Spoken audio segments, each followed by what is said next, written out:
What's up, world? It's me, Busby. I guess you could say this is a special episode. I guess you could say it's a half episode or whatever, 18 and a half.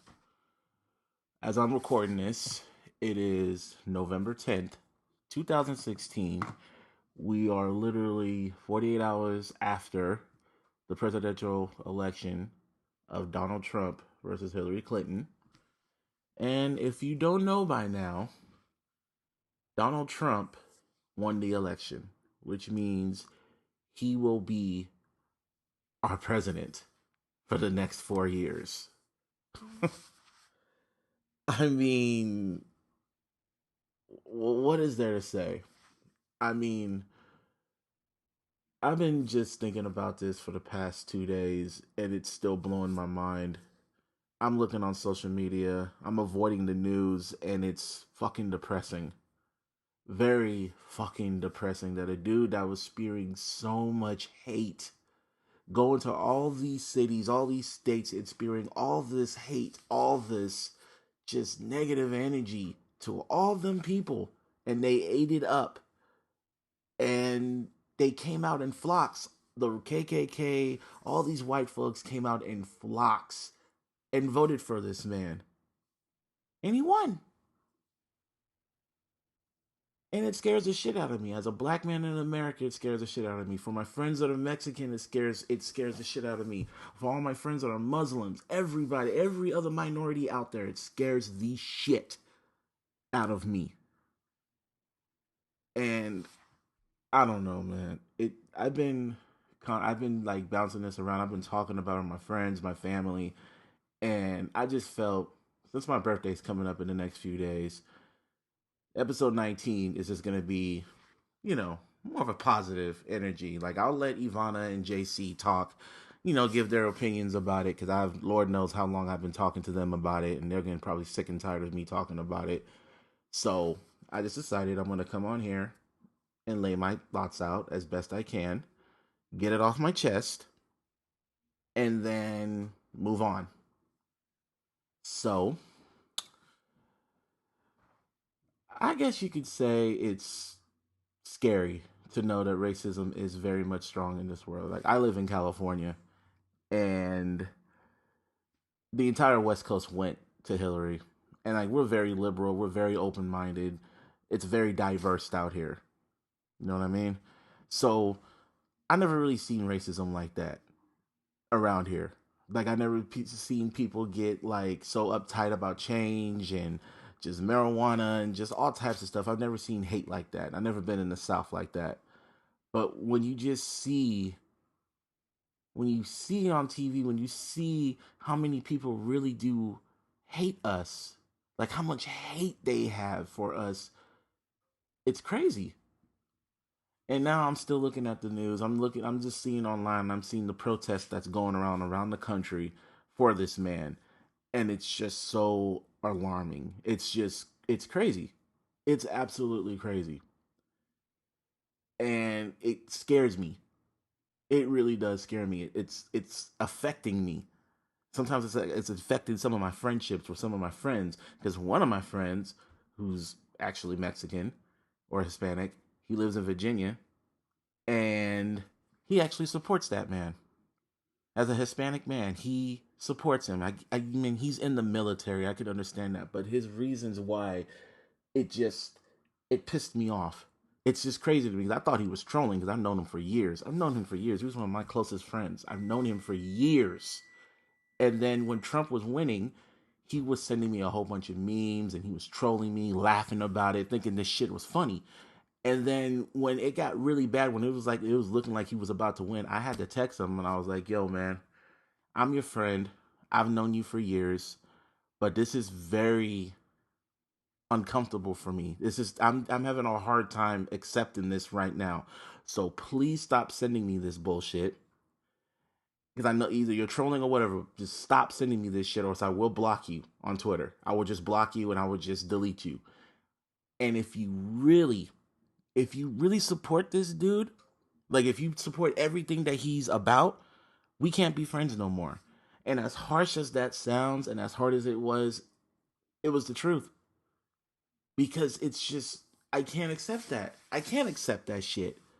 It's crazy to me.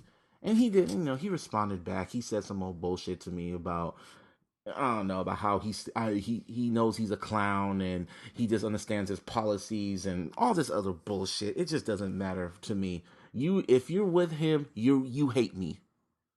If you voted for Donald Trump, you hate me. Man, this sucks. This really sucks. I remember the day after it happened, like I couldn't sleep. Like the night of, I couldn't sleep at all. Me and my mom was just in the living room and we were just watching HBO movies and Netflix movies because we just didn't want to watch the news. I stayed off of social media because it was too fucking depressing. It was just, it was the opposite of when Obama won. It was the complete opposite. And it was scary.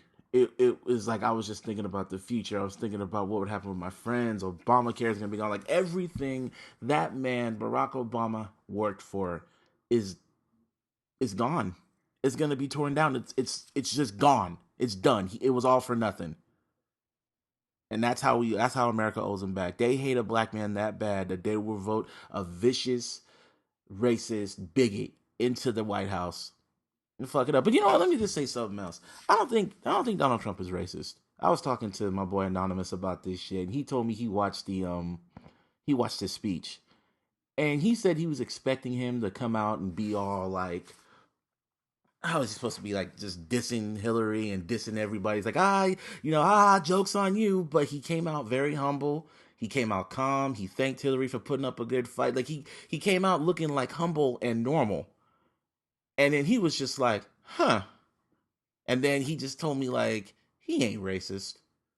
Nah, he ain't racist. And then when I'm looking, and then I remember when the news was showing the clip from Trump Towers when he was in there with his staff and his family and shit like that. He was just I remember the look on his face. He was just looking up at the TV when he was winning, and he had this shocked look on his face, like holy shit. And then when they showed that he won, and they showed his staff and family just cheering, everyone was cheering, and he was the only one sitting there with his hand on his face, like what the fuck. And then just today I saw that clip of him in the White House with Obama, and he's just chilling there. He's just sitting there with that stupid look on his face, like, what have I done? And he's fucked. I think if anybody's more scared, it's Donald Trump. He's more scared than anything because he trolled his way to the White House. I said from the very beginning, he is a troller. He is a troller. He did this for his own ego. And he just wanted to see how far he can go. He didn't expect himself to get this far. And now he trolled his way into the White House. Only in America.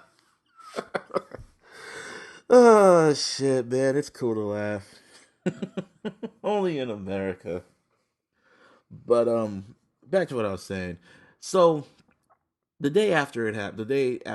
morning after I woke up, barely got any sleep, and I went on my phone and I went on my favorites, like the top people I call, like I talk to on a daily basis, and I just started calling them so I could just talk it out.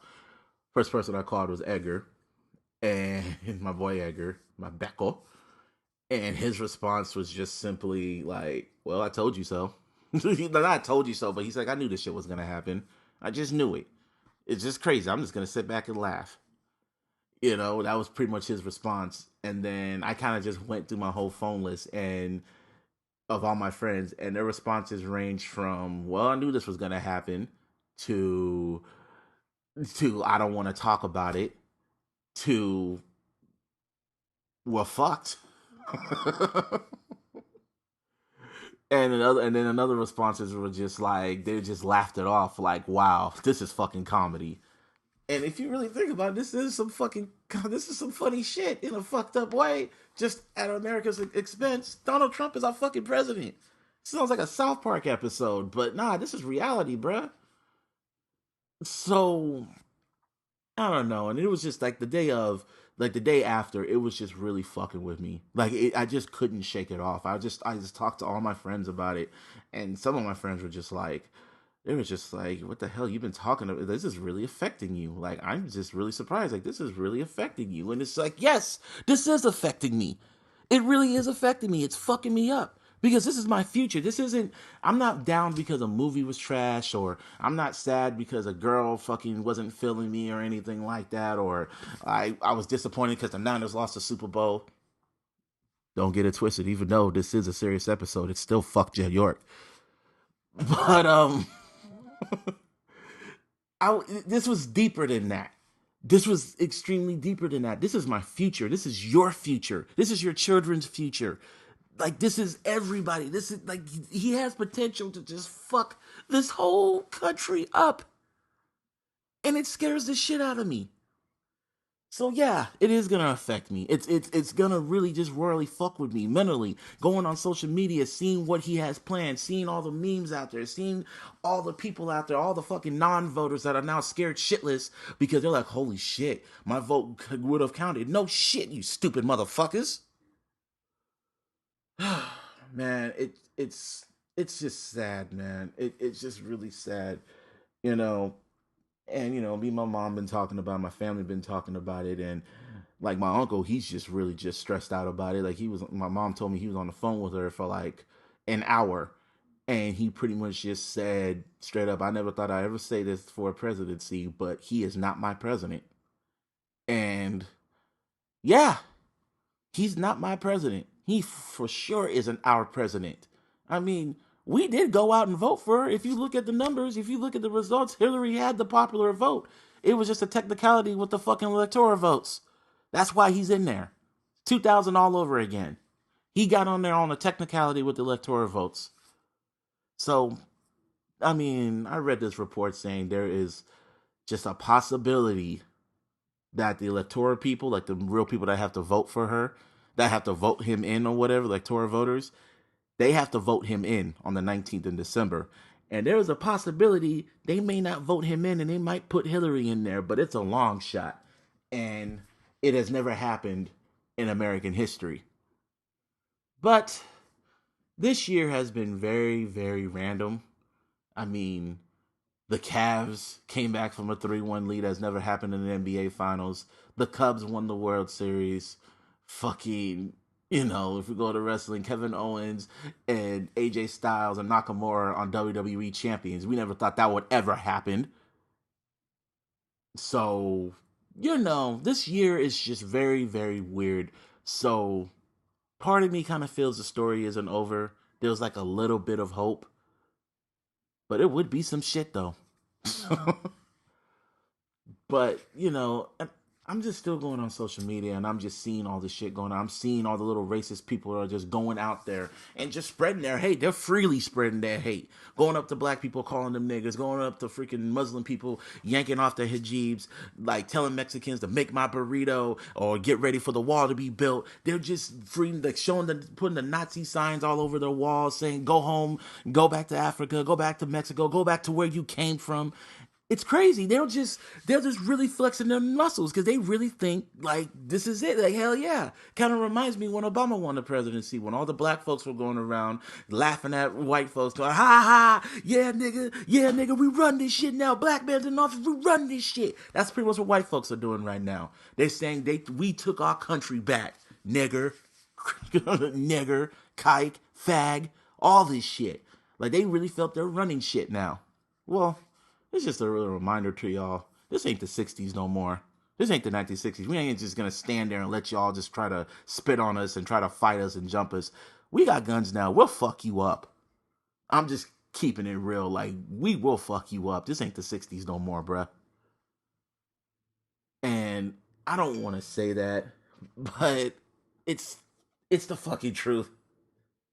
It's it's the fucking truth. It's so fucking crazy, man.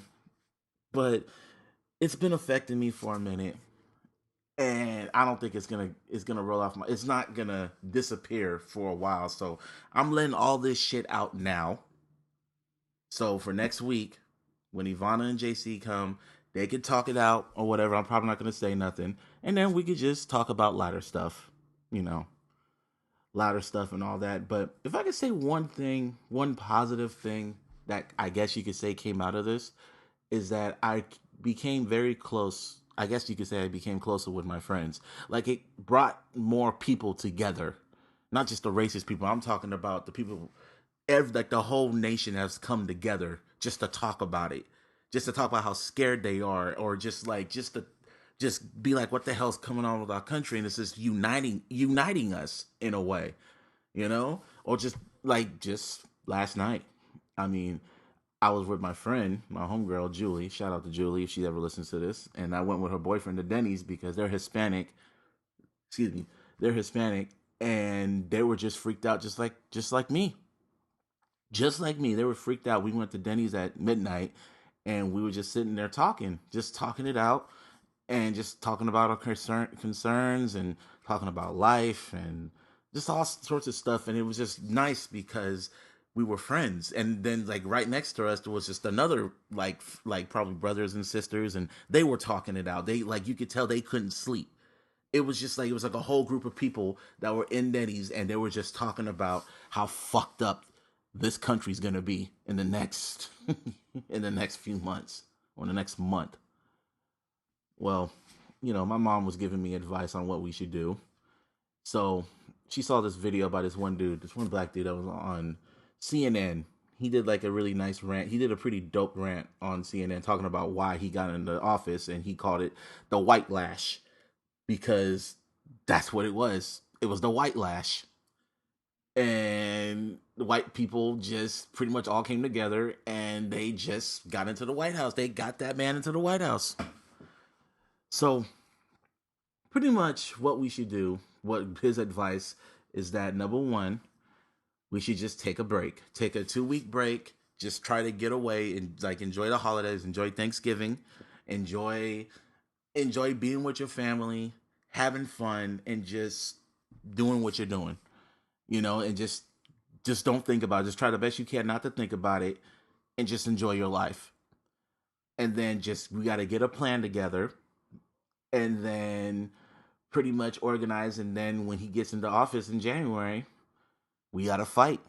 We got to fight everything that he does. We got to resist everything he does. If that means we got to be outside the White House and protest all the damn day, every fucking day for those 4 years, then that's what we have to fucking do.